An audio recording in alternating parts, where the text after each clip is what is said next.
Okay, we're live. James speaking, Wednesday afternoon at 1 o'clock. Ask me anything, calls.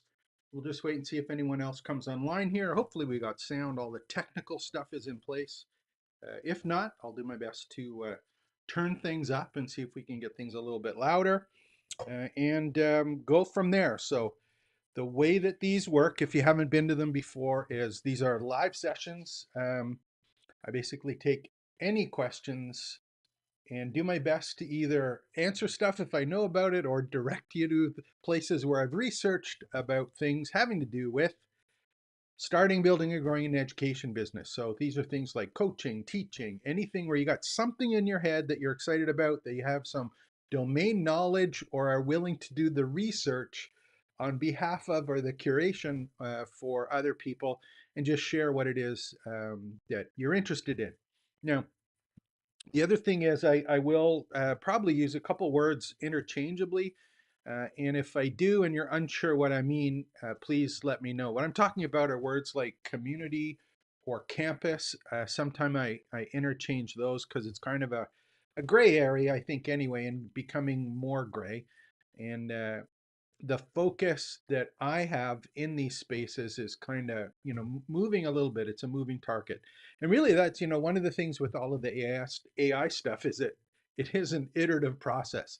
There's something new happening every week that can cause, thoughts to change or approaches to change. And if you want to, let me know what you're up to, what's working, what's not working. I'd love to find out about that. And again, if you haven't already, make sure to go to the link below, which is trainingsites.io/join. That's my campus/community. It's free to join. And all of the work that I do on YouTube, everything that I do in terms of research and prompts and stuff are there, and they're available for you for free. If you're just joining me, again, please let me know. Put a thumbs up. Let me know in the chat where you're from. Again, I'll see. And again, if there's any issues with the sounds or anything like that, it's missing, just let me know in the chat and I'll do my best to fix it. Since I am here 100% by myself with a couple monitors going and my Ecamm software here to do these live streams. So what do we got here? Anyone got questions? Anything jumping out at anyone? Anyone going, man, that would be great to talk about? Give me a thumbs up. Let me know. And again, I'll do my best to try and go over some of the things that are happening right now. And any question, nothing's off limits. So if obviously if it's AI related, I'll update you as best I can on what I've learned over the last 6 hours, or what is it today? So started work at 8 this morning, so it looks like we got 5 hours in. There's already stuff I've learned when AI stuff that we can talk about, or if it's building out your campus or getting ready to build your campus or creating content. Those are all cool things that I'd love to chat with you about. And if I'm just wondering again, if and I love questions. Questions help a lot, and I think we're gonna make sure we got some questions here. I just want to make sure everything is working here on the side, and I have proper sound and things. Just make sure. I'm gonna double check here. There we go. That's working. I just checked on my other monitor, make sure things are going. I have done a lot of videos over the last couple days. And maybe what I'll do is, actually, I have a question for you. If you're watching this, one of the things that I built last week, I showed it in a video earlier this week, but what it was is it is a web app that I built that basically allows me to take YouTube videos, capture the transcript, use some AI to manipulate the transcripts in terms of actually getting learnable content for it, posting it to my website, and then adding it to my email system as a campaign that's ready to stand out. Now, here's a question I have, and this is one that might be of interest to people or something just to consider. I put this together here, and the thing that's kind of weird with this is that I don't have to do only my own YouTube videos. So I can take anyone else's content if I wanted to create basically the snapshot or apply some of the things that I did here. For example, if I wanted to create a standard tutorial from a YouTube video, whether it was a quick start guide, a deep dive, a problem solver, a decision guide, and I can even do a custom prompt. Basically, what I have to do is just put a video in there, and I can actually have some good information put together that either I can make public or even just keep for myself. And that's kind of the question I had. What would you do if you could actually keep it and have it so that it was in a website? And I'll show you what I mean by that. I have a bunch of people that I not copy, that I follow on. Let me just do this one here. We'll go to I have a bunch of a bunch of people that I follow on YouTube, and what I do on YouTube is this people that I learn from, obviously, and I try and take the approaches, or at least the story that they're telling, and see how does it apply to me or course creators. Because in general, a lot of the stuff is pretty technical and is not really something that applies to me personally. So I try and figure out how does it apply, where can I use it in an education business, is it something that does apply to an education business, that kind of thing. So I'm just going to open it up in the background here. And again, if you're just joining, put some, give me a thumbs up. Let me know where you're from, kind of stuff that you're actually trying to figure out. And I'll do my best to cover that. So let me just pull up a couple tutorials here so that you can see them and see what I'm talking about. Because some of this content from other people is really good, but I'm unsure, like, do you kind of publish their content, or is that something that is like a faux pas that you shouldn't do? I'm not 100% sure which is the stuff to do or not do. So here's one. Here's one, for example, that I did this morning. Um, this one was about creating prompts, which I've done a couple videos on, but I wanted to watch someone else's approach to that. And let me just do one here. Here's one here that's 5 new tools from Google AI. So what I'm going to do is I'm just going to preview this. And this is a lady. Technically, it's not even a lady. That's not the one I wanted, but we'll do. That one is a Greg Eisenberg, which someone I follow. This is the one I wanted to look at. This one is a 7 types of agents, because agents are obviously a pretty big thing. This is by a lady called Julia McCoy, who I follow. And the really cool thing is that her whole channel is an avatar. It's not her. It looks like her. It sounds like her, but it's not her. She only has an avatar channel. And she was basically talking about the 7 different types of agents that are going to be able to do work for us in any business. And I was trying to figure out, well, how does that apply to an education business? And basically, I did the deep dive version of this tutorial creator. So I did the deep dive. I put the URL of her YouTube video in. And then basically, I have a description of the 7 types of business or the 7 types of agents, what they do, an example, and some tools that would do that. So instead of watching the YouTube video, I've got the 7 different pieces there. So I understand what are the ones that are kind of important, and then what to try next. So here's the thing. This is a draft right now. Is this something that I should be putting or adding to my own website? Should I publish it? I don't know the answer. I don't know the right answer on that one. So if you are watching this either live or you're watching it after the fact, what's your thought on actually making these from other people's content, but repurposing it and placing it or publishing on your own website? Is that something you guys are doing right now? Is that something that you want to do? Is that something that's important? Kind of an interesting approach on that. So yeah, and I have a whole bunch of these that I've done. And in fact, anytime I run into an interesting YouTube video, I can quickly go and do it. And I'll just show you how that works now, just so that you can kind of see it. Um, Here on my channel, I'm just kind of picking out one here. This one is an older one. Perplexity's Comet. That was kind of a cool one. Yeah, let me do this one here. This one is a guy. This guy's doing avatars as well. His name is Julian Goldie. He has an SEO agency, but he's actually doing stuff now with an avatar. It's not him. So Notebook LM. We'll do one here.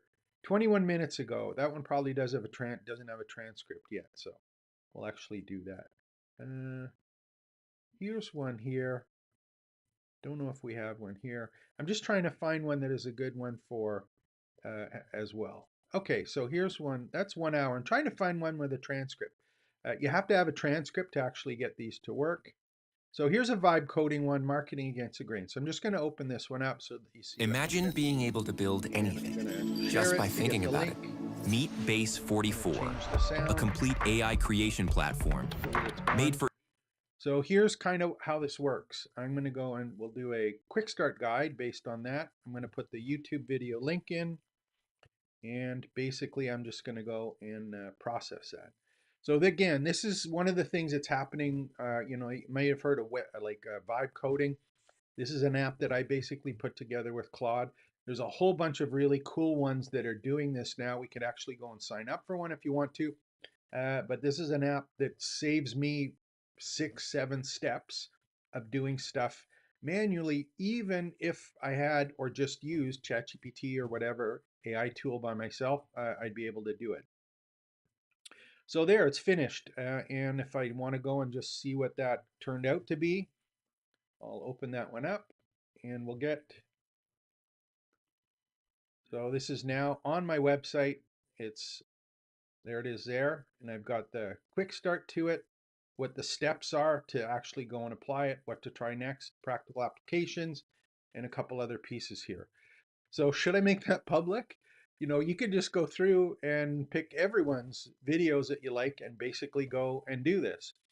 This is SEO optimized, ready to go. It's like doing blogging, for example, but it's not my content. It is YouTube content that is being generated based on the transcripts of that. So kind of weird stuff. Don't know what to do with that one. Let me know if there's something that you would do or not do if you were in that situation, if you could create content that quickly, and whether that content is actually used in a course or if it's something that you're just using to publish for the sake of publishing. You know, if you noticed on that, the one thing that I did do, and I'll show you again, is let me just make sure it's open in the right place. I can add multiple videos, and in fact, I have it set up with a playlist. So I can take a playlist and basically create this kind of content on individual posts as soon as I wanted. The other thing that's here is right now I'm just using these processes, but I could just change that to create a course or a syllabus or a course with lessons that go like this. And we're in a situation now with the AI tools is that I could say to take this content, give it to napkin.ai to create an infographic, or I could say to OpenAI, which has Sora, I think, built into it, create an image to support this, or any of the Google Gemini tools. You know, here's the lesson, create the lesson, and also include a visual that is appropriate for that one and create a course based on someone else's content. I have them marked as drafts, so I have a chance to look at them, but you get the point. This content or the ability to create content is no longer anything that can really differentiate you. If I can build this never coding anything, uh, you know, and it's a month from now, 2 months from now, the tools get easier and easier to do this. If you're teaching or creating courses, you're going to be in trouble sooner rather than later. And I will show you just while we're here, there's another tool that that has got popular in the last couple days. There's one here called Base 44, and this is kind of a vibe coding app.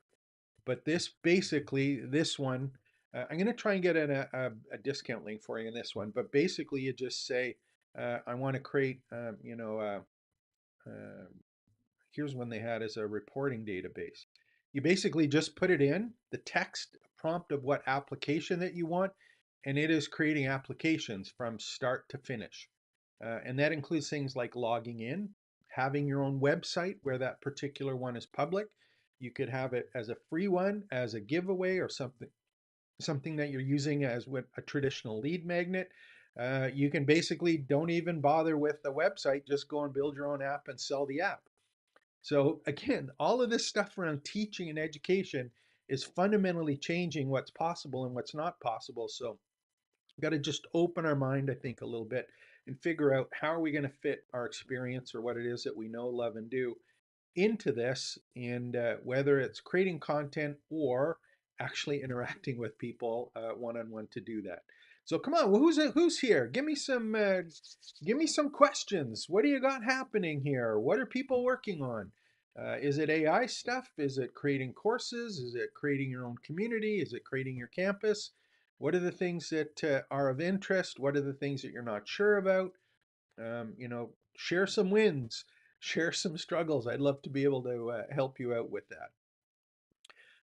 I will actually go, let me just do this too. So, and I'm going to be not selfish, but I'm just going to kind of just make sure that if you are new to the channel, it is trainingsites.io, and then it's / and then @ training sites. That is my YouTube channel. And I put a lot of these, actually I put all of these videos on right now. I think there's 510 right now. And I'm covering a whole bunch of things that are AI related and how it really affects people who are into the coaching, teaching, course business, education business. So if you want to find out about those, obviously go and spend some time in there, poke around. And if you want to basically not watch the whole videos and get a synopsis of what's going on, all of those videos, I'm trying to get all of them in now using that tool I was talking about. They're all here.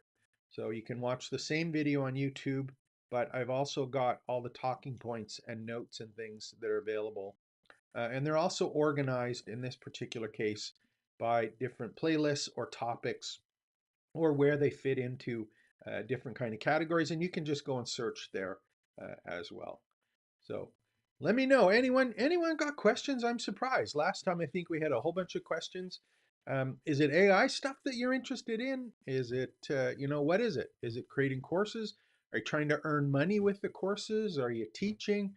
Where does all of this fit in? It is an interesting market and stuff is changing quickly.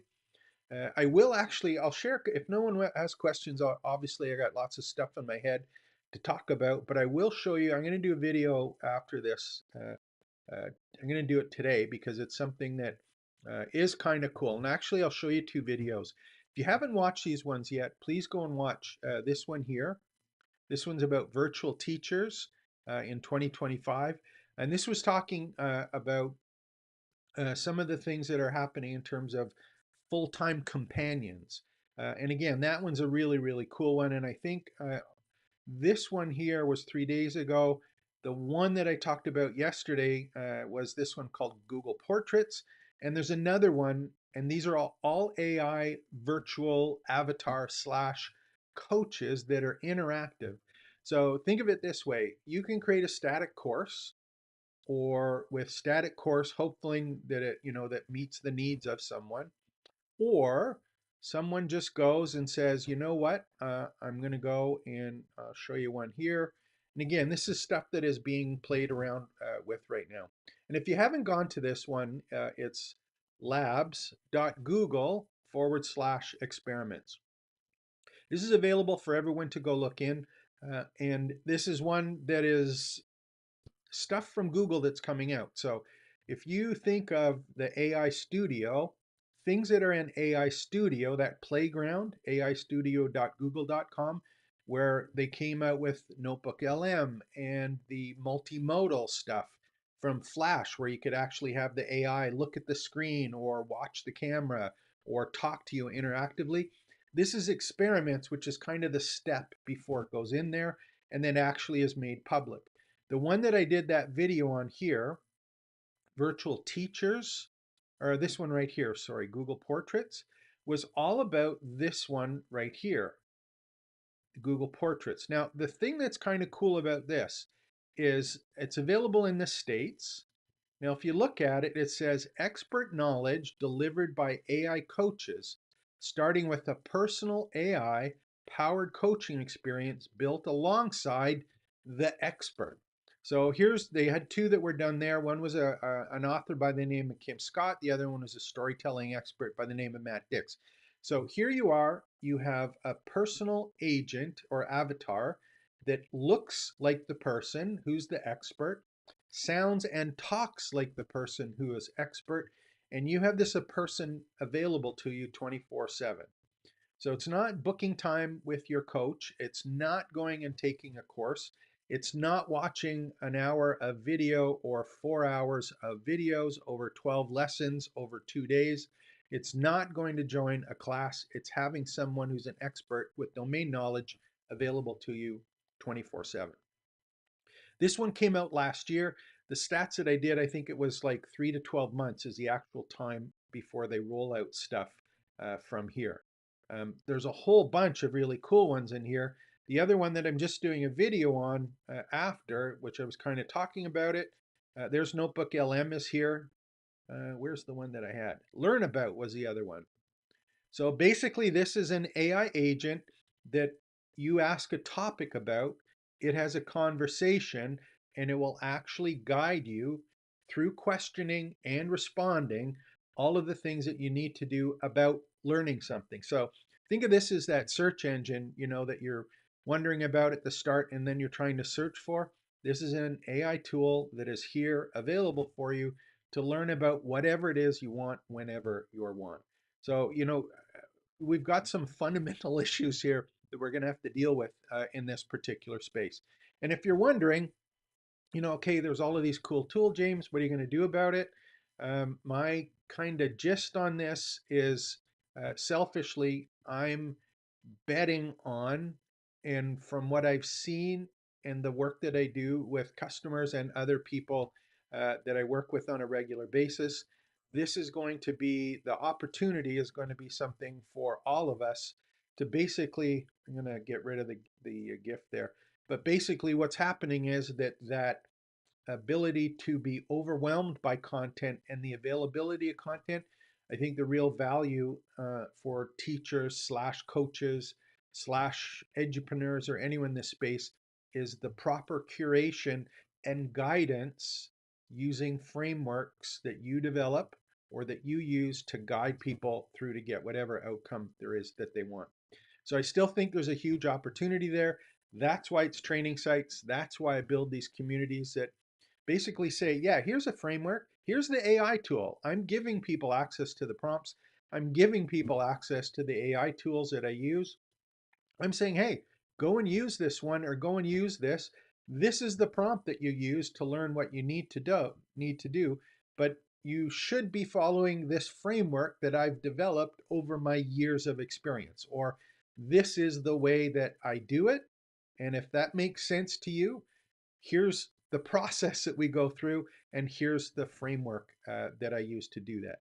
And I think that's where the value is. And in fact, I think the bigger value and the one we can charge more for in the education space is actually being live with people again. Now, that can be virtually, teach online, but it also means, hey, you might want to do some conferences. You may want to do some training sessions. You may want to set up your business so that you can have application or implementation sessions, not lectures on content, but here's the prompts, here's what you want to do, here's the framework, let's apply it, see what happens, and go from there. And in case that's, if you, again, one of the things that I just started rolling out is if this makes sense to you, that's exactly what we do once a week. If you go to trainingsites.io/pass, and of course, the link is always there for you. That's what we do once a week. We have 90-minute working sessions that are live with me, and we basically go through the frameworks that we've developed in the community. We go through the prompts and apply it in your business. So if you want to get involved in that, I'd love to have you do that. We have a $97 a month package and also a $9.97 annual package. And again, the monthly one, if you just want to work on your project for a month, hey, that's cool. I get it. Let's work on it. We got 4 sessions in the month, 4 90-minute live sessions. Also got private groups for you that you can message me live during the days, things that you're applying. And I'll even do videos or solution videos. If you have a unique problem, I'll put that together for you so that you can actually go and see it. So that's trainingsites.io/pass. Love to have you in there. And again, you got to pay for it because you've got access to me. In this case, it's online. It's not live one-on-one. It's in a group. But that's kind of the opportunity that's there. Not, I don't think, long term of being able to say, here's my membership site, and there's a gateway or a paywall there, and you got to pay just basically to get in. I think that's a model that has passed its prime. It's still possible, but it takes a lot more work now than it did in the past. So hopefully that makes sense. I'm really surprised. Usually I get a whole bunch of questions, but no questions today, which is kind of weird. Maybe it's new people on. Let me know who's on. Give me a thumbs up. Let me know where you're from. Let me know what you're working on. Again, I'd love to have the chance to find out about your business and how that's actually working for you. What else you want to talk about? What else can I rant about while I'm here? And again, I need some quotes. These are ask me anything. It's not me ranting, even though I could rant for a long time, but these are ones to actually get going on. I will actually bring up one thing that I'm waiting for. Just while we're waiting, if anyone does have a question, is I do use on a regular basis. I do use Claude, and I do use ChatGPT, and I use Perplexity, I use GenSpark, and I used to use Manus, but more GenSpark now. So here's one of the things that I'm waiting for that I don't actually have access to yet, which is really, really frustrating. But this is the other piece that is going to be really cool for us in this space. And that is the ChatGPT agents. I don't have access to it now, but what's supposed to happen, it's because I'm in Canada, and in the bottom there'll be one here, a little link on the bottom of the screen, and it's about agents. So you'll have the ability to have a personal agent that will work with you specifically and do multiple tasks for you in a virtual browser away from you and away from asking. The cool thing with this is that you can have one agent, you could have 10 agents, you can have 15 agents, you could have 100 agents. The limit is what you structure in your business strategies to be able to go and say, hey, this is what I want done. Think of it as that permanent, full time expert in a particular area employee. They're there for you to actually do that, and that's an agent. And that's the reason, actually, one of the things that I did is I built out, let me just go do this one again. So again, if you're coming after this second, this is one of the tools that I built to, there we go. Where's the one I'm going to do? That was a new one. I got to find the old one that I just did. Let me just go back here. I'm going to edit this tutorial. This is the one that I have, and this was from Julia McCoy. So this has to do with agents, and I want you just to think about this when you're building out your business. So I'm going to go one back. We'll go to the dashboard here. We'll go to tutorials so you can see it. So we got the tutorials coming up here. Where did I put it? There we go. So here's the one here, and it was, go to the drafts because I didn't publish these ones yet. This is a question that I had. So here's the one we had, 7 types of agents taking over your job. So I'm going to preview that one right there. Who'd we come on? Hey, My House of Magic, Rocky from the Big NYC. Okay, I'm writing a book. How can I start to promote it? Definitely we'll take a look at that one in a second. And actually give me a thumbs up if you've, just while I'm showing this, give me a thumbs up and let me know what prompts, or have you used any prompts to figure out how to promote it? What are the things that you've done? What's been set up? Is it just the content that you have, or do you have any platform to deliver it on? Or have you used AI to do the homework on what market is going to buy it? What delivery platforms do I have available? What is the competition doing? That kind of stuff. Let me know just while I'm showing you this, because we can actually cover it in this next little piece. So here's an example here, and I'll pull this one up. This is the one from Julia McCoy that I did as a draft, just to show you her video here. She was talking about agents and the 7 types of business agents taking over your job. So here's one where ChatGPT agents, which is released, I just don't have access to it. I would hope in the next day or two as it's rolled out to the paid users, and I'm in a different country, so it usually takes a couple days. So it was talking about business task agents, conversational agents, research agents, analytics agents, developer agents, and domain specific agents. So let's say, for example, you are selling a book and you've authored a brand new book. And you're going, okay, I've got this book. I want to make sure that I understand who it's for. what the demand is, where the best place to sell it is, what my competitors are, what price they're selling it for in the same market for the same type of book, where are they selling it, how are they delivering it, what are the numbers of their sales, what are the other products and services that I should sell with it or they're selling with it. Are they selling coaching programs? Do they have courses? Where are they selling it? What kind of customers do they have? So here's a particular example of how an agent, and this is specifically for a book one, you can basically go retrieve, analyze, validate information acting like a team of research assistants. So with ChatGPT and that agent one, you can basically put together a prompt that it will actually go out and do all of the research. You can watch it if you want, but it'll basically do it and have whatever type of report or information that you request, it will come back to you based on your unique book, your unique market, your unique place. So need the latest research on your book? A research agent can compile and summarize the information for you. Now that's one that can kind of work by itself, right? Some examples of that are Perplexity Pro, which is a paid one, and even the deep research one. Now the thing about this is that this also has access to all sorts of other tools that maybe Perplexity doesn't.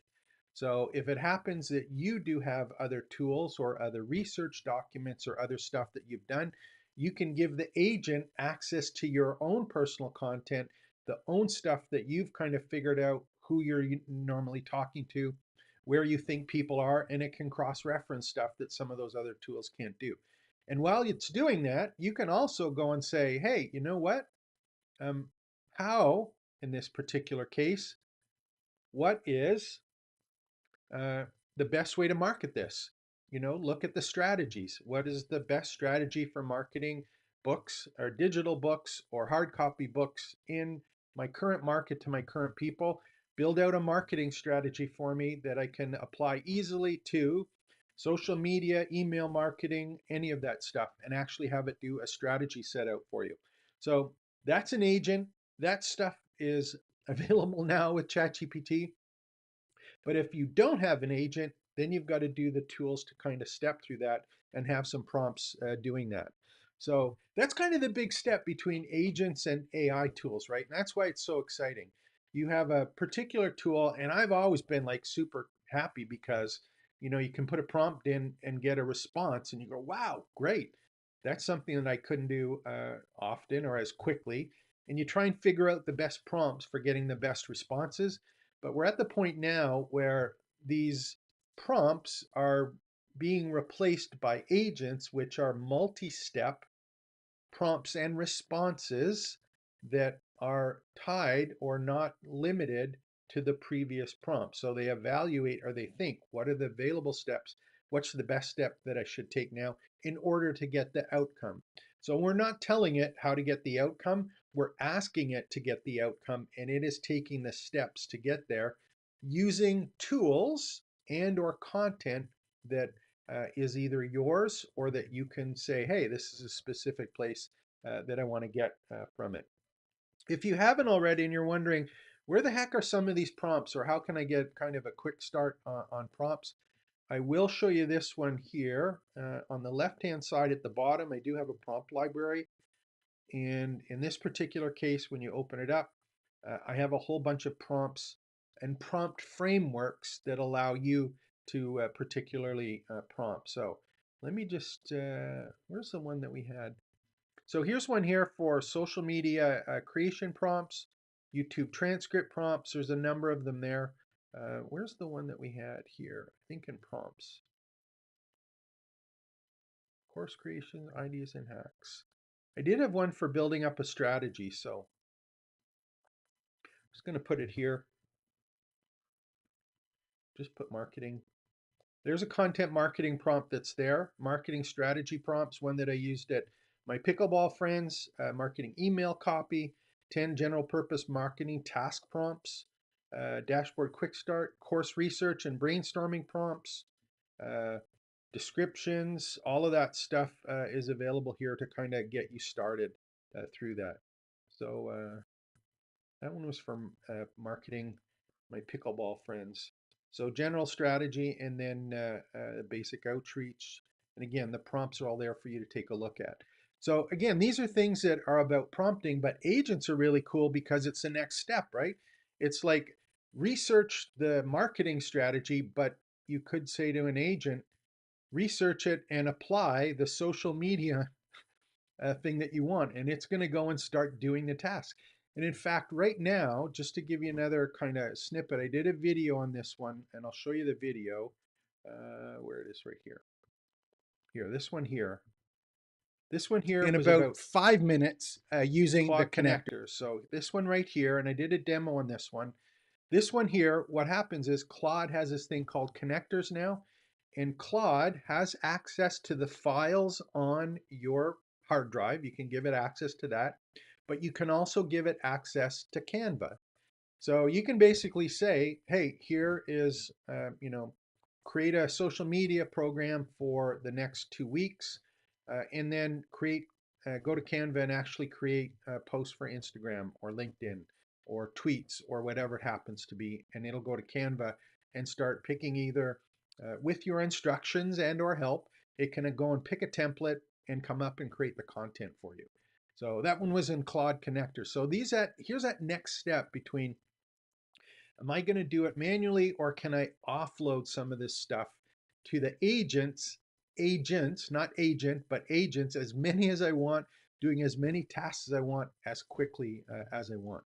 So that's kind of a cool thing to think about when you're working through all of these ones. I'm going to reach out to see what package is best for me. What do you suggest? Yeah, so here's the different packages I have available. And again, these are always ones to kind of get started if you want to, and I'll show you how these work. So, and this is one too. I built out a page. I'll show you the page. One of the things here is there's a whole bunch of different ways to build out a campus or a community like this. The one that I use is called Fluent Community, which has a number of pieces in it. One of them, there's two of them, they're important. One of them is a way to do bookings like Calendly, but I have it built into this. Another one is to have personal or private projects that you and or your company and myself and the people that work with me on the agency side, we can actually set up and manage your project. So here's the first thing I'm going to do. This isn't finished yet. And again, I'll put the links to this in the site, but I do have, I think I published it. Yeah, so if you are kind of interested in this, this is actually the stack of tools. Make this one bigger. So these are the stack of tools that I use in here in the community. And one of the ones that we have here is this one called Fluent Booking, and I'll show it to you. And then Fluent Boards was the project board. So this is the one that has all the different tools that are basically here on the site. And again, that's the hosted version. You don't have to do it this way. That's just one of the ways that I do it. So in terms of working with me and or us, these are kind of the options that you have here. I probably, I put this GIF in here, the one that's moving really crazy is because stuff is moving so fast, which is really hard to keep up, but that's, I'll try and hide that one, or at least not show it. Here, we'll go to a different one so it doesn't show up as much. Did I put it in there? No, there we go. Okay, so if you want to at least go in and kind of, just ask some questions and play around, one of the things you can do on the left-hand side, you're going to see that there's a one-on-one mentoring package, and this opens up the ability to book a time for me. And this one is a mentoring one-on-one, and we have 4 60 to 90-minute sessions during the month and go along and do that. So that's at /mentor. And again, I'll make sure that I make the links available to you there. And that's something if you just want to work one-on-one. If you're just wondering, how do I actually do this stuff or is it for me? One of the things you can do is go to the /talk, and /talk is my Fluent booking program where you can book a time with me. And this is just a 15-minute free slot to find out basically, you tell me what you're looking for and I can either direct you in a little bit. So, if you're starting out on this and it's something that you want to suggest, An easy way to do it is just do it in that particular way. So I want to actually, I want to do, I'm going to try something here. Just because I'm on my own site by myself here, let me just, I don't know if I can do this. One of the things that I'm supposed to be able to do with Ecamm is in the chats, I'm supposed to be able to set your chat up as the one add to broadcast. Okay, let's try this one. Okay, there we go. I learned how to do something. I'll fix that next time. And let's remove from broadcast. Okay, I learned how to do something. Cool. Um, yeah, so that's when you can talk. You can have a mentorship one. If you just want to spend an hour with me, for example, or an hour and a an hour and a half, I do have strategy sessions that are there. So if you want to spend, 90 sessions, 90 minutes with me, we usually spend up 2 hours, but that's $250. That one is another way to work with me. And then we also have the agency side, which is all of this stuff having to do with entire business. So we'll actually set up a campus for you, get it running, whether it's on your software. We also do hosting, and you have access to all of the tools that we have. And basically, there's a monthly fee for that. And again, I'll put the link below to that one. And those are ones for people just want it done for them. They don't want to learn all that stuff. They got stuff in their head. They want to, interact with people. They want to create content, but they just want a platform, their own personal community to put that one in, and they want to own it. That's kind of the one in the services one. And then, of course, if you just want to be part of the community, we have, let me just open this one again. That's the pass. I don't know if I was showing strategy. Sorry, that's the strategy one. The campus pass one now I have available on monthly, and that is to the live working sessions where we actually do work with prompts on your stuff during these sessions. There's one each week, and that one is trainingsites.io pass. That one's available as well. And I have a monthly and or a yearly package that's available for that. So those are kind of the ways that you can work with me. The in terms of revenue for me personally, I'm going to be upfront. The majority of the money for revenues, not the majority, the largest percentage comes from the agency side, which is where people just go, "Hey, it's cool. I like what you're doing, but I don't want to learn the technical stuff. I just want to be able to focus on what I'm good at, and have someone else do it."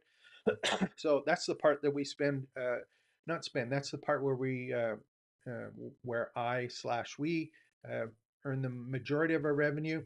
Uh, I have changed, and this is an interesting story because I have changed the business model from the traditional membership site or the course model, which I've done for years, to access to live workshops.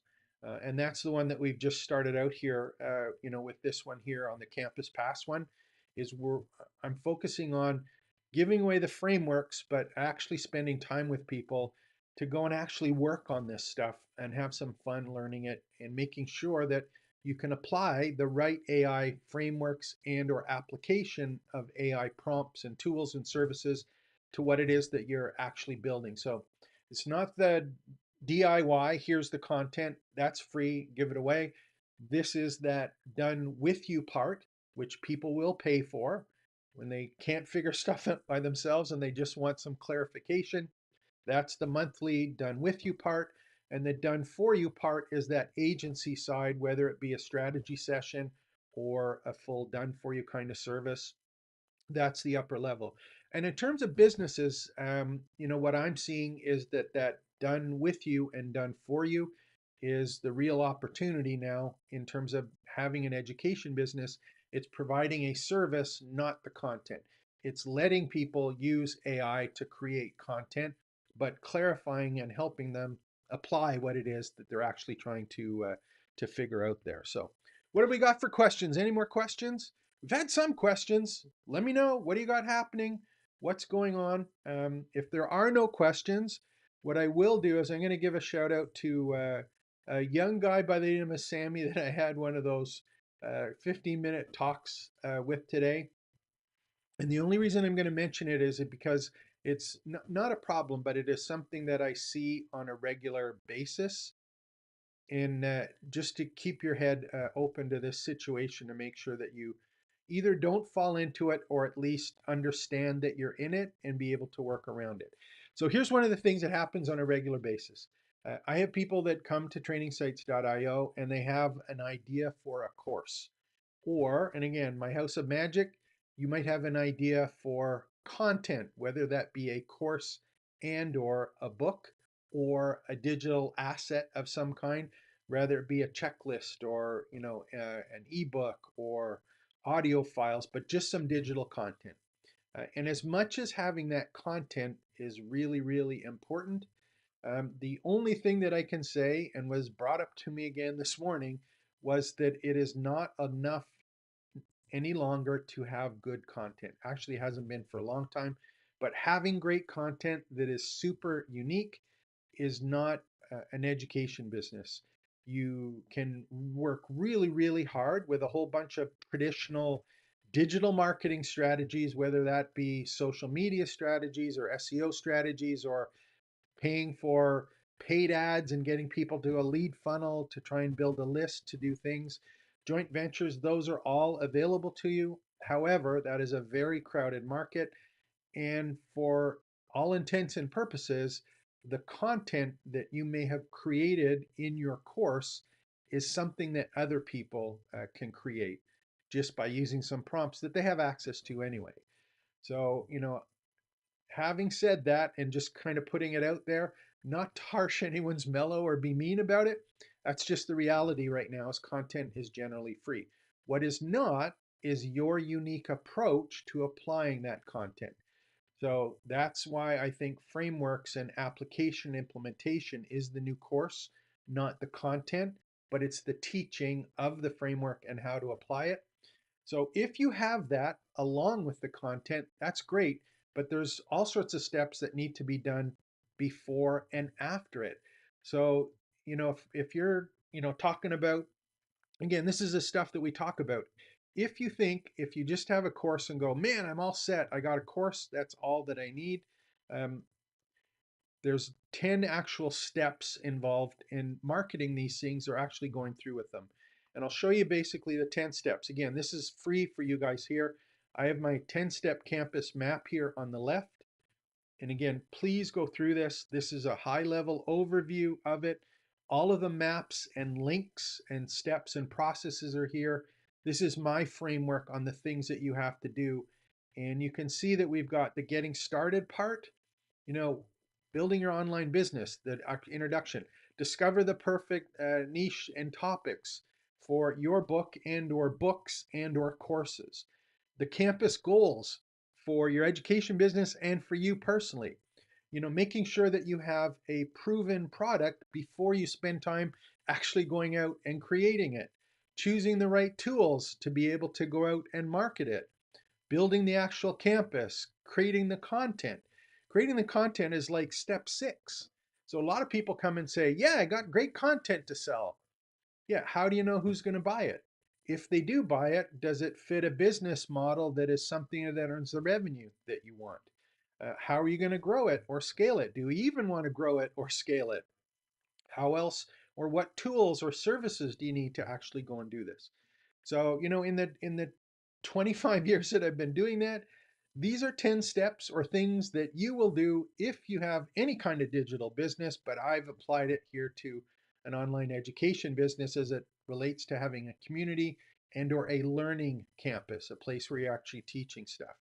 And the only reason I bring this up is because I had a session this morning with a young gentleman, 17 years old, just finishing high school, and he's actually doing AI automation slash marketing services, and he's got a whole bunch of experience that he's gained working with other people who have communities.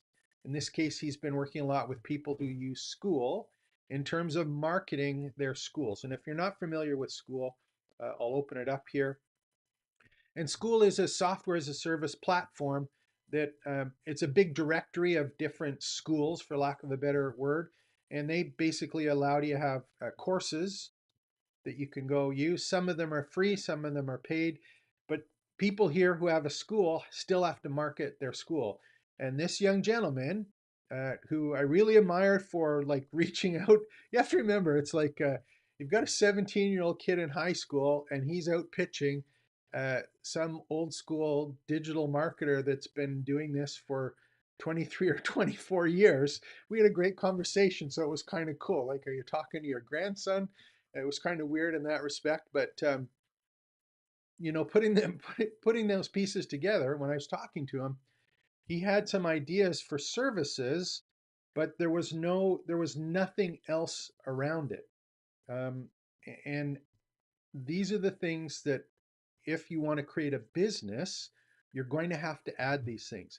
His model, because he was off break for summer, but his model was not about growing a business, it was earning money. So he had to pitch one on one. He had a specific service that he was pitching one on one with the process that he knew about, that he had tested, that he had learned, that had been working for himself and his clients. But there was not a business around it. And you got to kind of think, I have a book, I have a course, I have books and or courses. Step back and say, do I just want to sell this? Do I have revenue coming in from other places? What kind of business do I want? What kind of lifestyle do I want? Is this a side hustle, or is this something that I'm treating as a business? If it is a side hustle, you have the opportunity to market things differently than it is if you're going to grow a business on it. If it's a side hustle and you're marketing that one book or that one particular service, there's some very focused ways to do that where you can leverage social media and some of those other platforms to get revenue coming in. On the other hand, if you're going to do it as a business, you have to look at, 13 or 14 different revenue streams other than the book. What are the ones that the book has for a price point? How does that fit into the revenue streams? And what are other ways that I can generate revenue from the book if it's a $17 book or a $27 book? Is there addition templates that go with it? Is there live classes? Is there coaching? Is there things like a cohort that works on a particular basis? Is there a community group that goes over things on a regular basis? So, just think about those things before you go out and actually start using some of those prompts that I was talking about, which are the ones at the bottom here. So hopefully that kind of helps working through some of these ideas when you're playing around with this. So what do we got? Any more questions here? Let me know if there's some more questions. House of Magic, I appreciate you. Thank you for sharing the stuff that you're doing. And yeah, I'd love to find out more about what it is you're up to and have a chat and kind of figure out, where it fits in. So put some stuff in the chat there. Put some stuff in the questions. Let me know what you're from, where you're from, what you're up to, where you're focusing on. Is it AI? Is it content? Is it platforms? Is it marketing? Have you found some cool tools or services that either you want to know about or you want to share about, and we can go take a look at it? That is absolutely open to do that. Um, and while I'm waiting, come on, you guys, put some stuff in there. It's really weird. Sometimes this is a good lesson for me personally. So here's kind of the lesson to talk about here. And this is a good one, and hopefully one of the things I recommend on a full-time basis is I am a huge fan. In fact, I'm all in on YouTube. All of the work that I do in terms of marketing, all of it is YouTube. I don't do any other ads. I don't do manual social media posts. I don't do SEO. I don't do any blogging. I don't do any of that. All I do is I post directly onto YouTube. And the big reason is because I can repurpose YouTube transcripts into a whole bunch of other things automatically without me doing that. So, having said that, when you are doing stuff on YouTube, the part that is really, really scary is, at least for me, is that the titles, this part here, and the thumbnail text is the most important part of it. That's what I found out. And I can do some videos that I think that are really, really, really great and have great content, and it's stuff that people want and or use. But if I use some different kind of text on the thumbnail or a title that doesn't work, I get completely flabbergasted at how it doesn't work. Now, there's obviously a whole bunch of reasons for that. The reason I'm mentioning it is two things. One is you have to be very careful about how you package and message what it is that you're doing in your education business. The second thing is the way that I found out how to package and message stuff is because I did 500 YouTube videos. And these are the things that allowed me to fine tune to verify the market for someone to say, yeah, this is what I'm interested in. These are the things that I will join the community for, even if it's free, to raise my hand and say, yeah, that's something that I want to talk about. That's something that I want to learn about.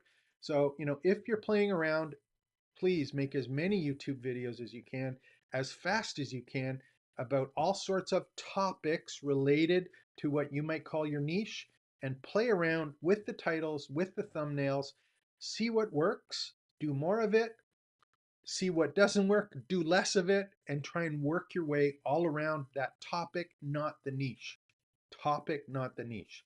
And if you're unsure of what that is and why it fits in, please make sure and go to the prompts here, the prompt library, and this one here, just look for a content or topic authority map. I'll show you this one here because I don't believe in niches. I believe in topics when it comes to educational kind of content. And this is that, 1, 10, 25 model that I've been talking about. And this is the one that basically takes one key topic. In my case, I did pickleball here. I came up with 30 different variations of pickleball, different parts of pickleball. So I don't want to go and just talk about pickleball coaching. That's not my niche. I want to talk about a topic, and then I want to expand on everything to do with and or about one of these particular pieces here. So go and watch that one if you haven't already. That's kind of a cool one. So pick your topic, make sure you have YouTube to go through it and see what's resonating with people, what the focus is, and stay focused on that for your community, for your campus, and for your business. And even if you do write one book or you do have one course, you can do the same thing with a course. Change the name of it, change the title, change the lesson names, change the way you market it. The part that's hard is if you do a course and you spend a long time on what you think is a good course, you could have made 5, 10, 15, 20 videos on YouTube to get the same information as opposed to having a particular course. The other thing is if you do have YouTube videos, you automatically have courses. So I want you to think about that. If you create YouTube videos that are about similar topics based on your topical content map or your topical authority map, you basically can put those together and turn it into what people call a traditional content course and apply it. So that's a sneaky way to actually create content there. So who else we got here? Hey, Greg, thanks for coming on. Wednesday in the community. Perfect. I think you just signed in, didn't you? And again, any questions, let me know. How long are we going? 58 minutes here. It's kind of weird. The reason I talked about this is sometimes if I put a thumbnail, I'll give you an example. Some of the live sessions here. So here's one, and this is me learning. This is stuff that happens too. So I'll give you an example. If I do a particular, the live sessions that I was doing, I used to do these open classroom ones here. So the open classroom was the logo. These particular ones, like today, I'm looking right now, there's 9 or 10 people on. The previous ones, last week and a couple of weeks before, these ones here, I had 20, 21, 22 people on the live sessions. Now, is that because this is a really, really crappy thumbnail and the text is there, or is it because I talked about a specific topic or something that was here that people liked? So there's just a quick example of, I got 9 people watching, it says here right now, but the number of people that watch live on a regular basis depends. In this case, it looks like it's because of the thumbnail. So next time I do one next week, I'm definitely not going to use this thumbnail, and we'll pick out a thumbnail and text that is a little more enticing for the people that I'm trying to market to, or the people that are interested in starting an education business, which is kind of neat. So, okay, here's another question. I'll do this one now. So, what do we got here? So, what framework, I've said framework multiple times, and I really try to understand what it means. Can you please explain it again as if I was a fifth grader? Okay, frameworks. frameworks. I will show you, we'll do this one here. There is one here. I got a video. Where's the one I did? I do have a whole bunch of ones on this. I'm just trying to make sure that I get the right video. Couldn't remember if I did it live, so yeah, here it is. Okay, so there is a video on this that I did last week, and this one I said stop building courses, start teaching smarter with this AI prompt. So I included the AI prompt in this, and we'll actually go and look at it right now. And the idea that I have here is that a lot of people who, when they think of a course, they think of organizing content in a logical kind of sequence so that people can start where they don't know something and finish where they do know a whole bunch of information. So in general, if I go to ChatGPT or some of the tools and I say, hey, create a course on this, and it will give a great syllabus out, and you can say, you have all sorts of prompts. You could say, you know what, create a lesson for this, action items, takeaways, all of the content, you can create that. In fact, I've said if you give me a course, name that you've done or a course that you've created, I can recreate it in an hour or two. So that's an old style course where it's just in case content. So you have a big long string of content that you may have to know if you're going to follow up and actually do some of the things that are in the course. So that's just in case content, just in case courses. What I am suggesting is that you focus on the outcome, on what it is that you want people to do. So if you want people to learn basic magic tricks, that is the goal. You want them to learn 5 sleight of hand or 5 card tricks or 10 card tricks. If you have an outcome at the end, what you should be doing is using this prompt to create a framework, and I'll show you what a framework is, but it is a series, and I use an acronym, a series of tasks that if they do that, they will be able to do the 10 card tricks. So the question is not what content, what do I have to teach them about card tricks? It's what are the things that they have to do in order to get that outcome. And that's basically the part that I put together here. So let me just see, I'll open this one up so that I can show you the prompt. And I use this one all the time. This is how now. I'd learn AI in 2025. Watch We'll this. just wait for this Let's to be finish. real. Most people over 40 use This is a bad ChatGPT idea, by like the way. it's Don't Google. do Copy. Again, don't learn how to Man, I'm use all 400 set. This pieces is of AI. There's exactly- only 5 or 6 to use. That's another story. So here's one here. I'll open this one up. And again, I put the links on it. Make sure I'm in the right place here for this one. Yeah, okay. So if you're on that video, here, there's a link in it here called Bloat. And this will bring you to the framework prompt, okay? And this is a framework prompt. And this basically is, what you're going to do is this a prompt. And it basically says, I want you to turn any topic into a clear, concise 4 to 6 step framework that guarantees one outcome. So what you're saying is that if people do, not people know, but people do these 5 things in this order, they will be able to do 10 card tricks or do 5 tricks. Yeah, one of the questions one just came up. Yes, these are always available. I'll show you where they are. So here's the different prompt as an example. And what the prompt is, it just says, and I say grade 8 level. So I'm talking about a grade 8 level here, not a grade 5 level, but you could put it at grade 5. You can change this prompt if you want. So it says grade 8 level, you could put grade 5. And in this case, I said 4 to 6 step framework. It doesn't have to be 4 to 6. If you have something that's really complex, that you know that there's a number of pieces or tasks that people are going to have to do, and you know that there's 7 or 8 of them, just put 7 to 10 or 8. You can be specific, whatever that you want. The whole point here, though, is that if people do these things, they are going to get the outcome that you have promised. Not know what you know, but the outcome that you're promising.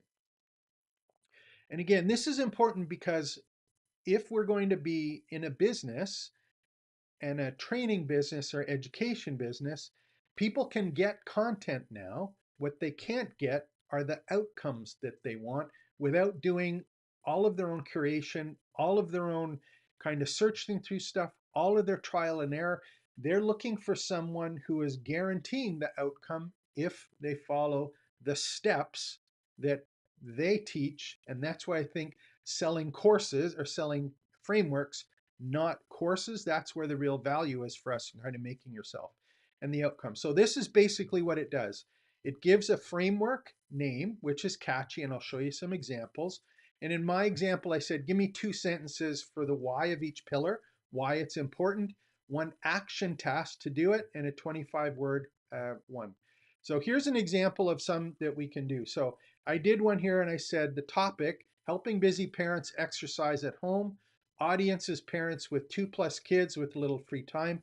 And the outcome is to do a 20-minute kettlebell routine 3 times a week. And then it came up with a framework called the Parent Fit Framework. So it used PARENT as the framework. You can teach and show people how to apply those particular things and how it goes. So if, let's go back here for a second. Actually, we'll do this one. We'll do one live with you. How's that? Yeah, topic, not a niche. I'm not a big fan of niches, especially in the education space. I think, okay, and I will talk about this quickly, is that, and the reason I do YouTube videos is because there are a billion people, not a billion, there are thousands of people that are in your niche. And if it's very hard to be get known as an authority or an expert when there's such a specific one. If you can create an audience of people around a niche or a topic or series of topics that include niches that are related and have a wide ranging kind of ecosystem around an idea or a topic, that is far more effective when you are trying to make sure that you can have people in your community, in your campus. If you're going to use old school marketing where you think you only want people to opt in and you only want people who are going to get your low ticket offer, niche, yeah, probably fine. But in my case, if it's a campus or community, I look at YouTube as my audience and I want as broad an audience as I can get about my topic, and I want them to self-select and say, I'm interested in learning more. I'm going to join your free community. Once they're in the community, they have self-selected. I don't have to focus on a niche. I focused on a topic. They saw multiple opportunities around all of the topics that were related about one, and they hopefully go, oh, wait, this guy knows what he's talking about, or I like the way he presents that, or that's something that I would do, or that's something I wouldn't do. But they self-select, and when they're ready, they come into the community. So I look at topics and categories around topics, not picking a specific niche. Okay, so here we go. One of the things I just want to finish up on this one, and some of the times my chair goes to the side, so if you see me go off to the side, pardon me while I readjust myself from here. Okay, so here's something I'm going to ask you to do. In this prompt that I was working on, what we had was the user, the topic, the audience, and the outcome. So just in the background here, if you can put in the user, so who's the person that is actually using it, okay? So if you're an expert on card magicians or, card tricks or sleight of hand tricks or whatever it happens to be, maybe you know how to cut people in half and have their legs move when they're separated, or put the hoop around the person that's levitating, whatever it happens to be. What is the topic? So what is the one thing that you're talking about, who it's for, and then what people will be able to do? Put that in there, and then what I'll do is I'll run it myself. So there's 4 examples. Again, this prompt is for you. And this is one that I did just specifically while I was doing this one. So what I did is I basically did one and I said, what's a framework for teaching frameworks. If I wanted to teach this particular topic and have someone be able to create their own frameworks, here is a framework to do it. And what I got is I got the frame, F-R-A-M-E is I got my framework is the frame framework. Okay, and what it does is it moves people from pivoting from content heavy courses to outcome driven frameworks. So why does it matter? The first part is to focus on the finish line. So this one is about, hey, focus on the outcome. Start with the outcome. What is it that you're trying to teach? What is it specifically that's there? And the task was write a one sentence that finishes the phrase, by the end the students can, and keep it to 15 words. So F is for frame. And the thing is, if I have an acronym and or a framework, it's a lot easier for people to remember and understand, especially if the frame has some, or the word has something to do with what it is that you're teaching. And then it's got a self-quest question and a story hook as an example. Then I had R, so was to reverse map the milestones. So working backwards from the finish prevents bloated lesson lists and makes AR chunking easier. So list 4 to 6 verbs that must happen in order to reach the outcome, number them 1 to 6. So for example, if you have something for magicians, it might be set up, whatever, whatever, whatever, but just put them in order as the pieces that you know that you have to teach for people to learn how to do the trick. So is it the setup, the misdirection, the whatever it happens to be, and going through that? Okay. A is for anchor each step with an action and a checkpoint. So if I'm going to teach this, what do people need to do at that part of the step or that part of the framework? And then in this case, I was asking for a checkpoint to say, here's how they know that they've done it. And then I've got make it memorable, which is for M, goes through one, and then it's got extend with additional agents. So this is just an example of how I had a topic and an outcome, and I built a framework, and I can teach this framework now. And you can do that for any kind of particular piece. So, here's some other ideas that I came up with. So what do you do next if you have a framework? You can personalize the different ones. So, if you've got M for make memorable, change it to whatever you would say, or ask to regenerate using an acronym that you've already put together, or ask for ChatGPT to say, hey, only create an acronym that is a memorable name that is associated with what I'm trying to do. Plug in your own stories. Anytime you're talking about one of those pieces of the acronym, just go and apply a story, either your own and or a client or student who tried it, so that people can relate to it and get emotionally involved with it. Some of them might have multiple tasks or things that you've got to make sure that they do, multiple checkpoints. You might want to pilot on a live session. So if you have an idea for one, it doesn't mean create a course on it right away, but do a webinar on it. See what happens. See what you can explain easily, what you can't explain easier. And then kind of think about the different AI prompts that you need to use or want to use in particular ones, and then package all of the assets. So that was kind of one that I put together. Hopefully that helps a little bit in a framework. It's just an easy way to explain a process based on an outcome. So all I'm saying in this is start with the framework, create the framework, and build the teaching around it. I no longer use AI to create a syllabus for myself and AI to create content for the lessons and the quizzes and things. I look at what is it that I can promise for people and how can they apply it in their particular situation. Now, I'll give you an example of one of the things that I'm doing here, while I work through this, is I have up here workflows. Again, this is the campus. There's a whole bunch of workflows that I have that are not public yet. And these are ones that I created that I'll be teaching here to the VIPs. So here's one here that I created, is the space framework. And this one is a framework for how to set up the groups and spaces on or in your community. How do you set up all of the left-hand side?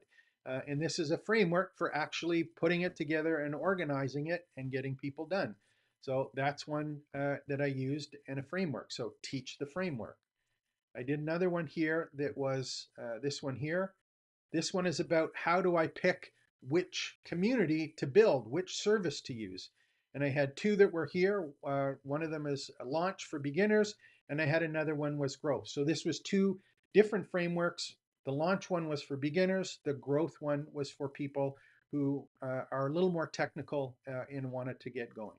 So there's another example of some frameworks. Um, I had the frame one there. I had the fit one. There's another one called TAC. So teachers, applications and coaching, teach, apply, coach. So these are ones that are all here, and hopefully just gives you some ideas in your head about how you can go from writing a book or creating a course to breaking something bigger down into chunks and teaching the chunks as a framework. And the cool part is when you do that and you have multiple frameworks, what they end up being is your campus map, your major program, your claim to fame, the part that you focus on from the big picture. So hopefully that helps. Does that grade 5 enough? Grade 8 enough? Simple enough? Don't be shy. Let me know if it was too much or not enough and go through that. So what else we got here? What else have I got for? Holy mackerel. Got 12 people on now. Yeah, still poking around. More questions, put them in. Topic, not niche. I've heard excellent. Okay. So my house of magic. So, you have a, just because you're using it, thank you, by the way, for sharing the topic that you're in. You have a really cool opportunity because, and let's do this. I'm going to do this because it's a good one to do. Um, Magic is a great topic. Magic is a great topic, and I'll show you why. So what I'm going to do is, and I will ask this question. I'm going to ask this question again after about publishing other people's content because there's more people on now. So I'll do that one in a minute. So here's what I'm going to use. I'm going to go back to my topical content map.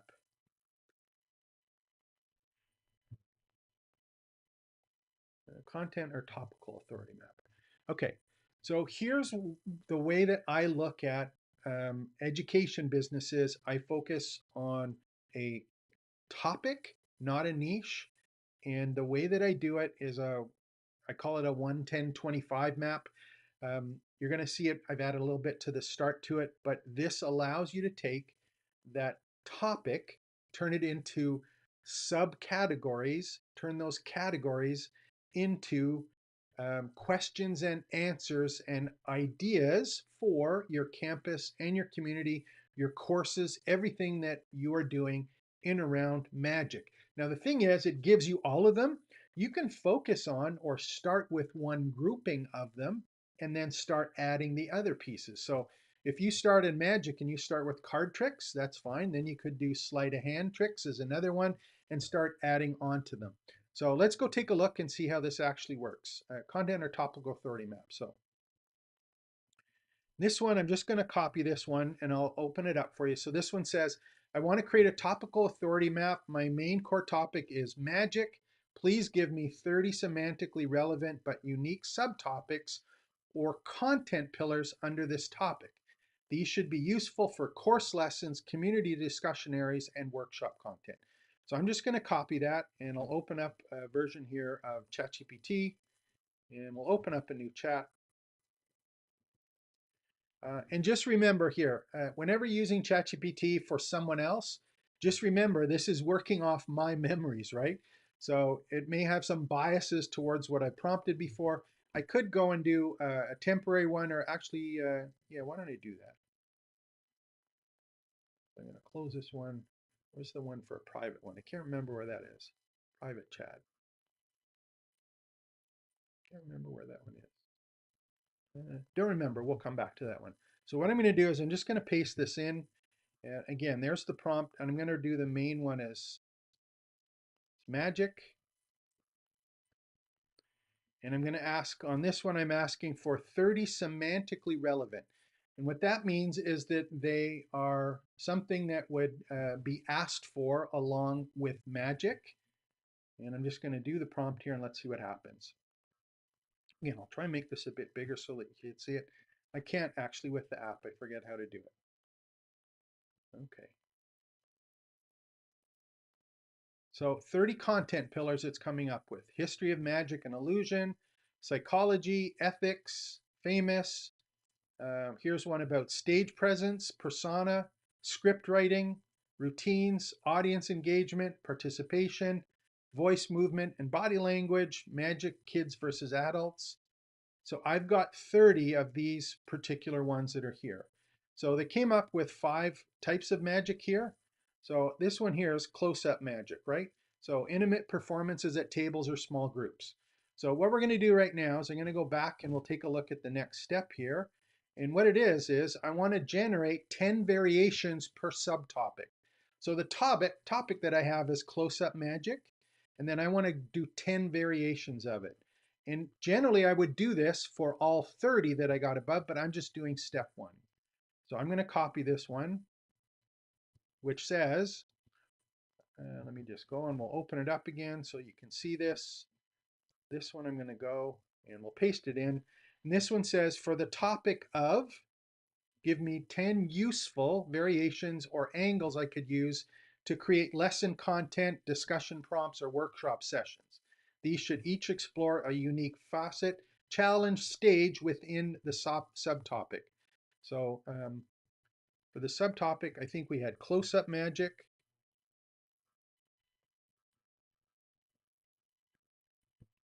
I'm going to put a apostrophe next so it knows that it's together. I don't know if you have to, but we'll do it.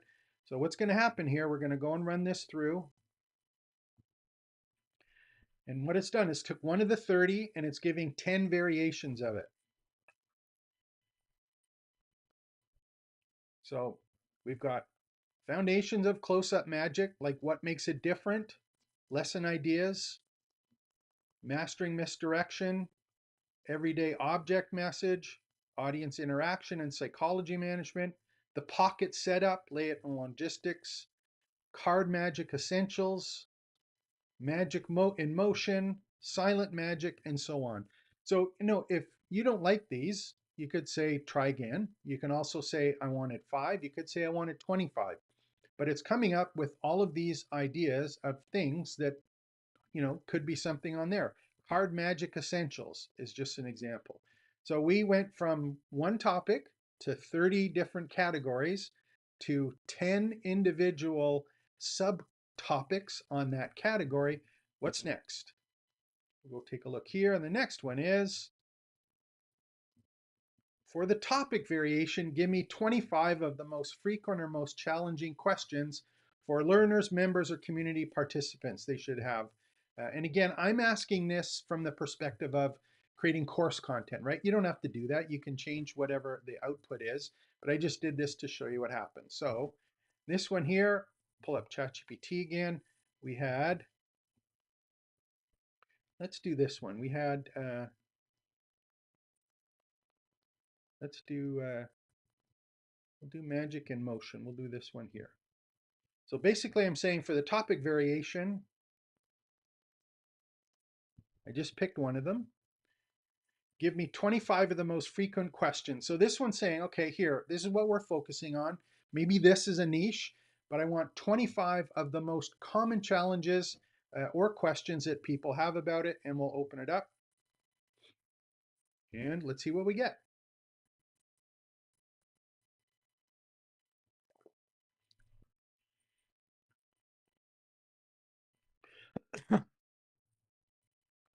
Setup and prep, audience management, performance and presence, technique and trick selection, troubleshooting, and real-world challenges. So could you write a book on that? Could you say create a framework based on this and have a framework that you use to be able to teach this and say, if you do this, you will understand and or be able to do close-up magic. So do you kind of see how this is fitting in now? Kind of cool, right? All we had was we did our category and big topic. We broke it down into some smaller groups and the challenges and questions that real people are having.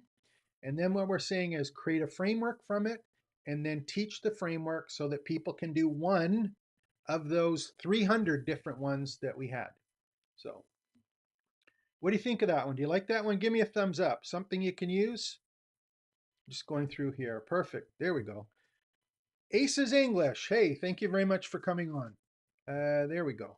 Cool, eh? That was kind of neat. The real limit on these is making sure that you are, when you look at these, and this is one of the first steps in the campus map, that basic big program that I teach, the campus map. This is just part of step one, right? So the big problem with this for real life implementation is that if I look at this and I have 30 times 10 times 30 times 25. So technically, I have thousands of ideas that I can actually go and create content on because it's all about my expert topic, which happens to be magic. The hard part, in my opinion, is figuring out which of the ones am I going to focus on? Which of those categories or subcategories are the ones that I want to work on? So, for example, in my case, I would have rolled up here. Again, I don't know magic at all. I'm just using that as an example because you brought it up. But this can be for magic, it can be for any particular piece. But we did this one for, close-up magic. But these angles here, the variations that are here, these 30, and they're different ones, I would focus on, maybe some of the ones that, kind of make these ones here, types of magic. You could say, give me 10 different types of magics and be able to teach each of those as kind of separate frameworks on how to do street magic or how to do stage magic or how to do close-up magic or how to do I guess escapology or risk-based magic, I guess getting sawed in half, that kind of thing. And basically, write an ebook or write some kind of program or something that you can monetize by teaching the framework on how to do these things. So the promise is you're going to be able to do close-up magic. You're going to be able to do basic stage and parlic manage. You're going to have be able to do street magic or 5 street magic tricks. How to get sawn in half and not bleed or something like that. I don't know how those ones work. That's the part. You're the expert in it, right? You have some of these that make sense. Some of them you're good at, but your ability to curate the pieces that are here and start trying to make sure that they are connected in some way and do them in sequence. That's the difference between having a business and then trying to sell a course. And from all of these, you've got all of these other revenue streams that are available, right?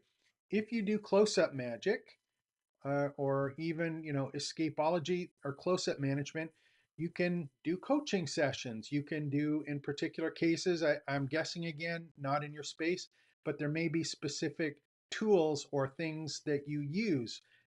Close-up management, I'm thinking of, the cup tricks and stuff like that.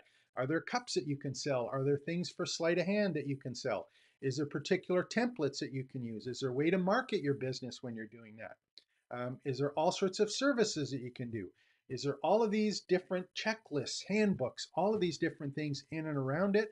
And just think, how can I extrapolate this content and my area of expertise around a topic and monetize it? And at some point, it may not be the book. It's all of these other places. It could be in a community to get people to share their tricks or the way to do it.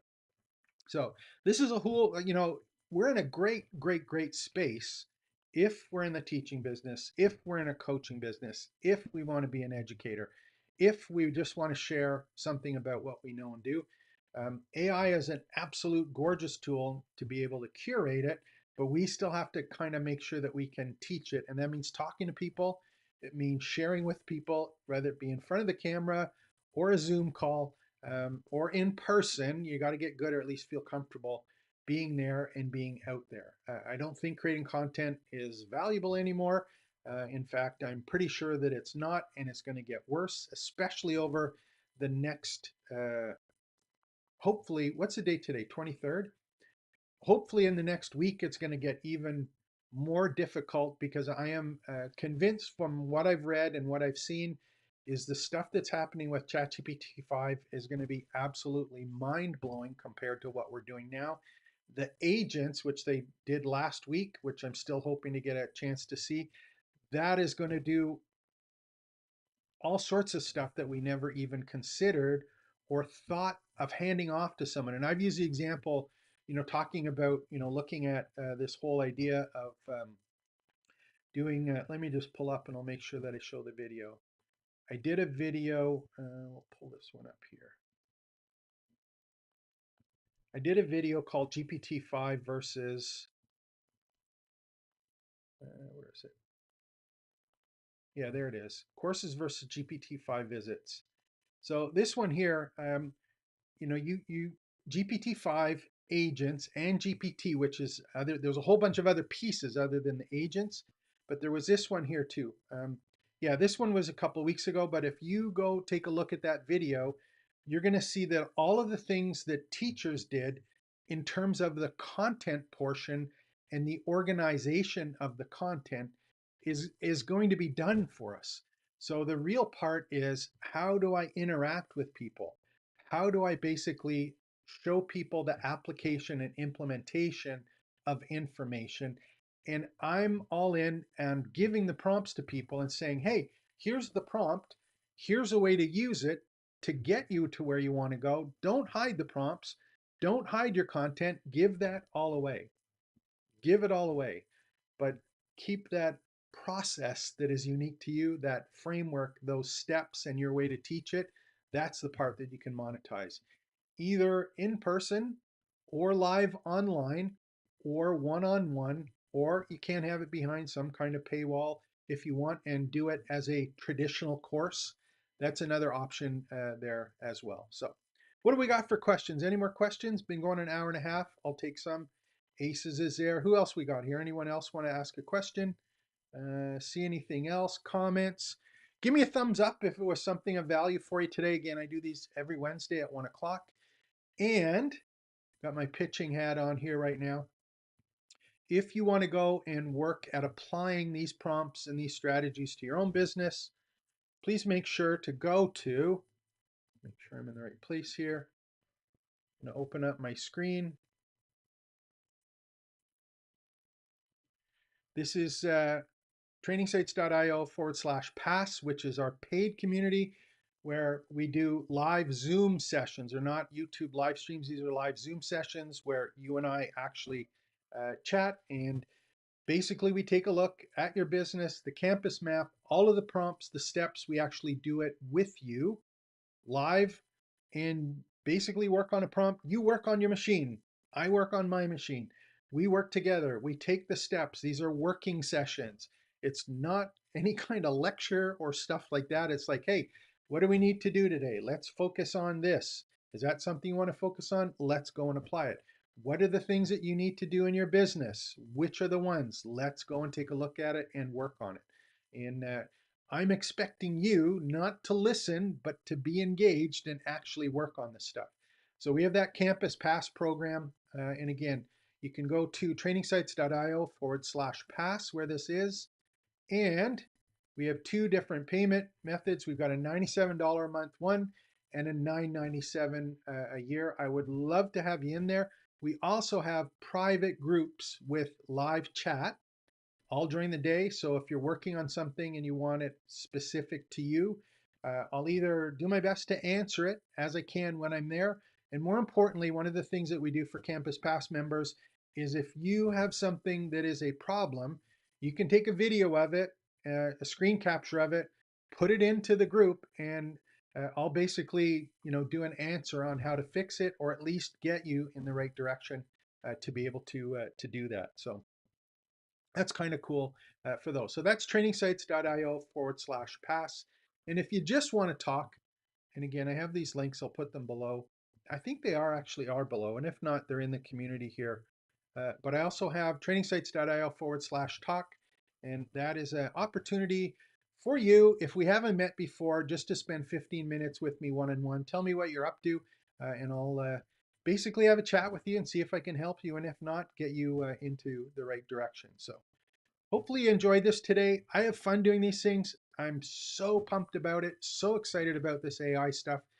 It is coming and coming fast, super fast. So if you think that learning how to prompt is enough, you're absolutely crazy.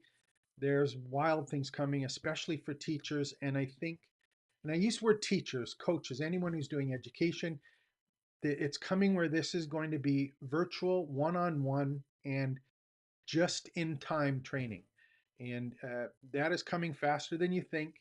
And when it's here, you're not going to be able to catch up if you don't position yourself now to take advantage of that. And just because I'm feeling kind of cool about myself on this one, because I did something technical that I didn't really think I could do. And again, this is something, check out if you haven't already. I'm playing around with this and it's almost done. But if you look in the bottom right hand corner here, you'll see my little chat bot, right?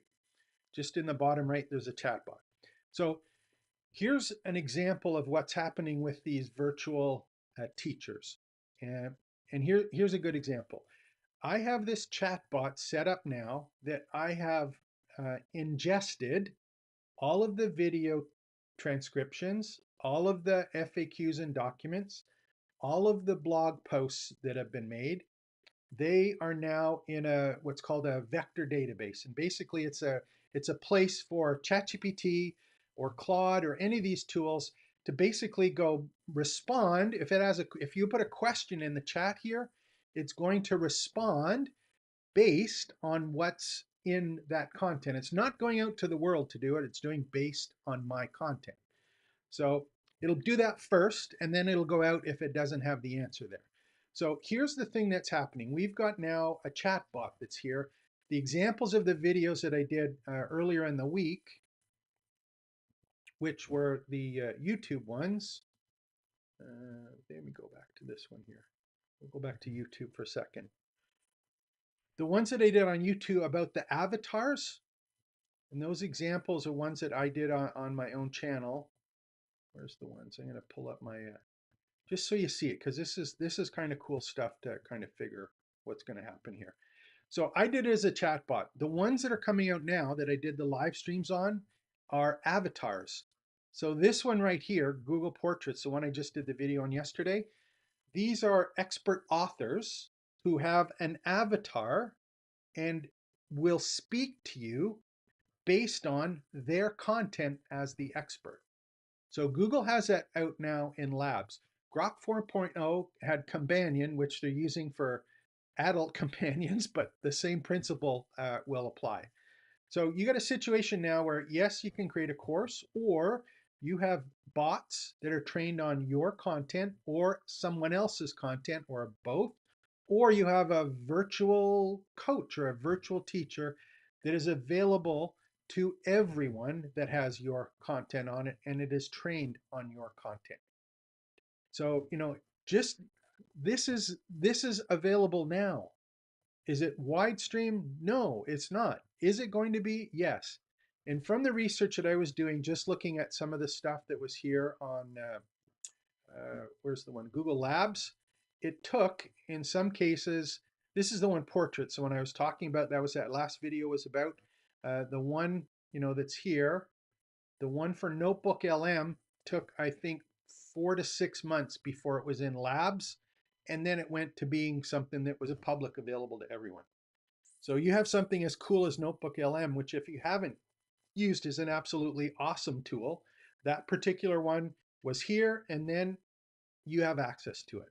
So we have one here where it's called Google Portraits, where it's a talking avatar of an author about her particular subject matter, and AI basically using and referencing everything that she has in her voice coming back to you and talking. So how long will it be here? It's been here, I think, 9 or 10 months here. So I wouldn't be surprised if that's coming out sooner. They've got Grok has that new one as a companion. They have that other one here that I did a video on, or I'll do one after. And again, I talked about at the start, which is Learn About. They have another one about YouTube videos where you can talk to a YouTube video. So you watch this video after the fact, you can talk to the video in YouTube and verbally talk to it. So it's not about text prompts anymore. It's about multimodal inputs with all of these cool AI tools on the phone, on the desktop. You look at the pendant, there's things like Plod and Listen.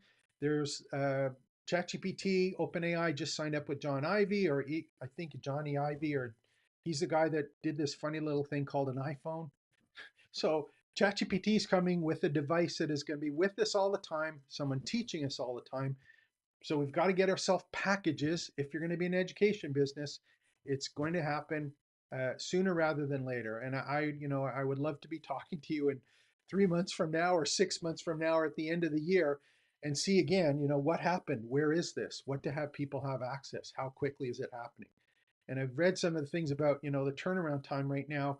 Uh, it's I think I read it was like 2 to 3 months with AI stuff is a year in what it used to be in the PC market. So it's doubling every 2 to 3 months, the capabilities and the computing power of that. One of the other ones, the most views I got on a video was in AI Labs, and this one's here to go play around with, and I suggest that you go do that if you have it. This one was called AI Labs. There's one in here called Stream, and this is Gemini Live. This is on your phone right now. So you can go and install this on your phone. You can basically show your phone, take a video of what you're looking at, where you are, and verbally interact with Gemini, which is just like ChatGPT or Claude or any of these other tools, and basically have a conversation about something that you're looking at. It could be a screen on your computer. It could be, you can use this on your desktop. You can use it, but this was 4 months ago. It was only here in AI Studios 4 months ago. It's on my phone and I have free access to it. So, this is cool stuff that's happening. Get ready for it. Think bigger than a course. Think bigger than some text for a course. Start thinking about how am I going to leverage my content on my own site, but more importantly, if you can license your avatar. What happens if you have your own version of your avatar that you could give to someone else that's trained on your content? How are you going to get your content set up to be able to support that? How is that going to work? What are the things you need to do or don't need to do? So these are all, think bigger, think faster. This stuff is really, really happening, and it's going to be a lot of fun if you're open to playing around and learning a little bit. So, sorry, I get off on a rant on that. How many people we still got here? 13 people. I think I have a coaching call. Let me just check my calendar here. I think I have a call. I'll stay on for a little bit longer if there are questions. But I have another call. I think it's at 3 today. What do we got here? Yeah, it's at 3. So I got a couple more minutes. If you have some questions, let me know. I just love talking about this stuff. It is so cool. It is so much fun. And I am an old guy. I've been doing this digital marketing stuff for 25 years, and I've seen all of the different variations or stuff that has happened over those years. This is the one that I'm most excited about. This is the one that has the biggest opportunity for everyone. This is the one that is exciting outside of the digital marketing space. This is education. This is teaching. This is sharing. This is interacting with everyone. There's cool stuff happening. So pay attention and just try and think a little bit bigger, and don't get worried about the technical stuff. And I'm going to show you. Actually, let me talk about that. If there's no questions, let me know. I'll do this one here. So there we go. Okay, so here's one of the things to think about. If you've heard of vibe coding, there's a whole bunch of different vibe coding tools. And vibe coding was basically a way so that you could interact with a tool. And I've got one that I'm doing right now, and I'll open it up so that you can see it. Because there's a different version of it or something that is a little bit different about what's happening. So I have one called bolt.new, and I built an app here, which was this one. So this particular one, basically what it does is I give it a YouTube channel, and it basically sends some different styles of synopsis to me on a regular basis that I schedule. And they're basically, instead of me watching the YouTube videos, I get a whole bunch of different ones. I get a real good snapshot, appropriate links, resources, and stuff. And I wanted to build this for myself. It's something that I'm going to build for other people. So here's the part that is difficult with this. When I did this, I'm not a coder. I don't know any of that stuff, but I basically had to just do this little window here and kind of explain what I was doing. And for the last 3 months, this space, vibe coding space, has been super, super, super hot. Okay. So really, really hot. Now, what's happened in the last little while is this one came up, which is base 44. I'm going to sign up for this one after, but any of these tools that we end up seeing that are ones that seem technical at the start, it doesn't take long for one that isn't technical that does the same thing to happen. So here's an example of this one called base 44. And this is not a affiliate pitch or anything like that. However, if it's great, I'll think I'll try and do that. But this is basically when it's just like create an application that does this. So this is a text box and it does all of the stuff. So it figures out how to do the database. It figures out how to do the login stuff. It figures out how to put a paywall in front of it. It figures out how to do some kind of name. But the steps involved before and those other ones was, well, we need to do this piece. How do I do that? And it says, well, go open to this account, bring it back here with an API key and put it together. Too technical. A couple months later, we've got these particular ones. Another example of that, just to kind of keep things in perspective here, is you've probably heard of N8N, which is an app that does, where is it? N8N.io. Again, all of these links are here in the campus, but this one is for doing a workflow, right? So it says, here's a trigger. If this happens, do this. And if that happens, do this. And if it doesn't happen, do that. And the cool one about this is it was AI powered, right? So that you could put ChatGPT or Claude in different parts and get it to do something. So it was really, really cool. Now this one, too technical for me, way too technical. So one of the things that has came out since is this one called string.com. And this one is just in starting out, but this one, instead of doing the N8N, you basically just say, I have this information, I want ChatGPT to do this, I want it to be published to there, and I want this done there to my social media and that. So it's exact same thing as N8N, but this is in a text box. So don't get hung up on thinking big and thinking what's possible. And don't get overwhelmed because it doesn't take long for simpler versions to be able to do it. And again, if you're stuck too, play around with it and then ask for some help. There's all sorts of people that are willing to help. And because there's vibe coding, it doesn't mean that you have to spend thousands of dollars with a developer. There's people or directories people in 8N, in these tools, that you can hire for $100 or something like that, or $200 or whatever it is for a project to just clean up what you started. And you can sell these kind of things over and above the content. So what did you use to build your UCA transcript? So what do we got there? I'll just open this one up here. Thanks for that question. Thank you, Laura. LLC, does that mean you're a lawyer? I hope so. Okay, so here's another cool trick. We'll do this one. I only got 12 minutes left before the next call. So here's one here. And again, if you haven't seen it, this is basically what I set up. Is I built this app right now, this one right here. This one I built just using Claude. It wasn't a tool. I just did it with Claude. And it took me a little while to play around with it, but I knew what I wanted to do. I actually found this different website. And this is a good one just to have if you haven't already. If you have any kind of YouTube video, what this one does is it allows you to instantly create the transcript, and this is free. So if I go and take a look at Google's virtual coach here, let me do this one here. These ones I've all done, but if you just go take the URL, here, I'll do this one just because we can. I've recently come to learn that a lot of founders and marketers don't quite know how to look up the competitive. So we'll go here, where is it?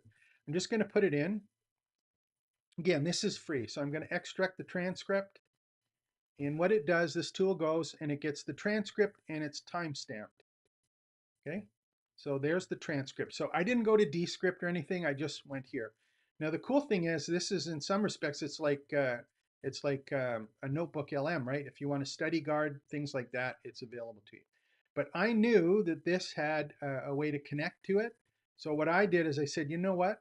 I want to be able to do this in bulk.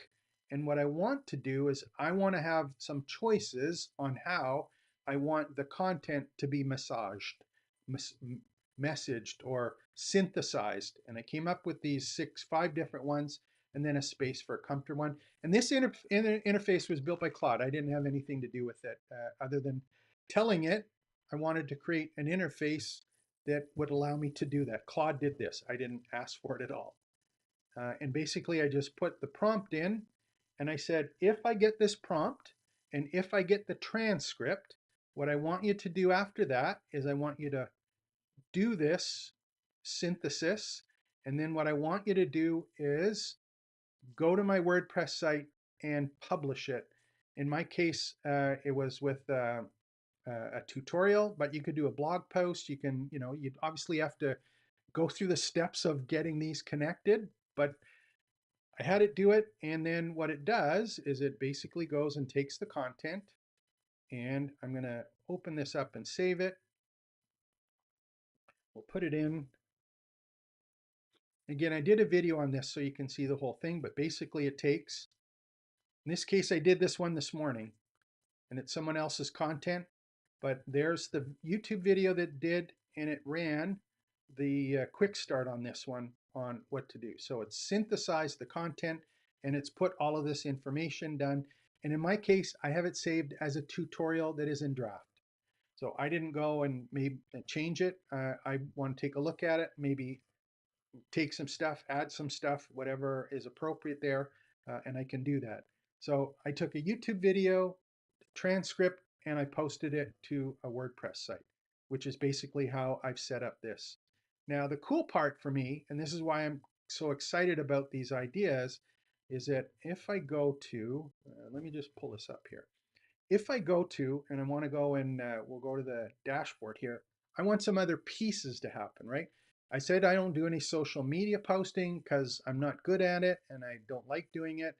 So the other thing that I did here is I have a tool called BitSocial, which is on WordPress.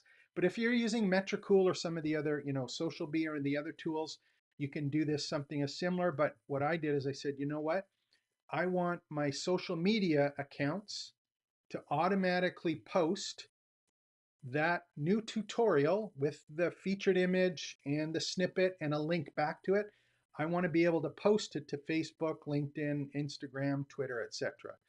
So as soon as I publish it on my website, it automatically gets into the social media posting. So I don't have to do any of that posting, which is cool. The thing that I did after that is I said, you know what? It would probably be really good if I could send out an announcement email to the people on my list so that they knew that there was a brand new link. So here's the one we just did here.